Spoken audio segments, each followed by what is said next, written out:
COVID-19 has ravaged communities around the world, but while we wrestled with the pandemic last year, 23 million children missed routine immunizations.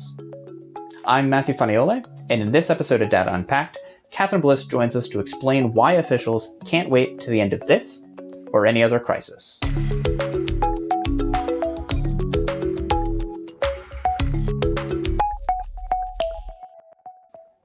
COVID has severely strained health services in many low-income economies, especially those in sub-Saharan Africa.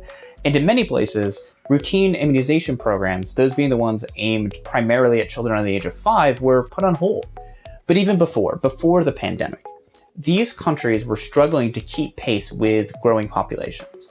Across sub-Saharan Africa, nearly 31 million children suffer from vaccine-preventable diseases every year. It's a huge number, and just to put it in a little bit of context, that's about twice the populations of New York, LA, and Chicago combined.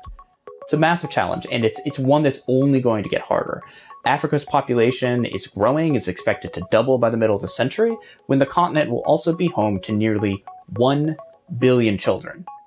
And those kids, they're going to need access to basic life-saving vaccines. But as Catherine Bliss explains, COVID has made the situation far more complicated.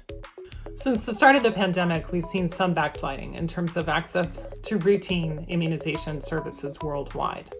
After decades of steady progress, global coverage of DTP vaccine, which is given in a child's first year of life and requires 3 doses to protect against infection with diphtheria, tetanus, and pertussis, dropped 3 percentage points in a single year.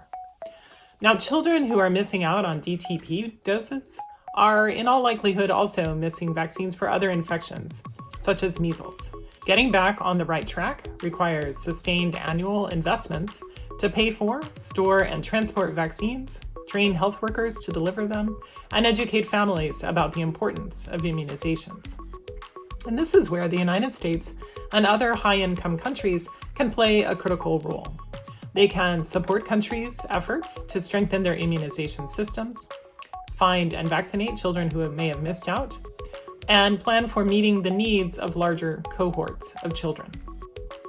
They can also partner with international organizations that provide technical assistance, such as UNICEF and the World Health Organization, and support initiatives like Gavi to provide vaccines to low-income countries at reduced cost, and help those countries ensure citizens are able to access immunizations now and into the future. To learn more about how the U.S. can work with the global community to support routine immunizations during the pandemic, visit the Global Health Policy Center at CSIS.org, and stay tuned for future episodes of Data Unpacked.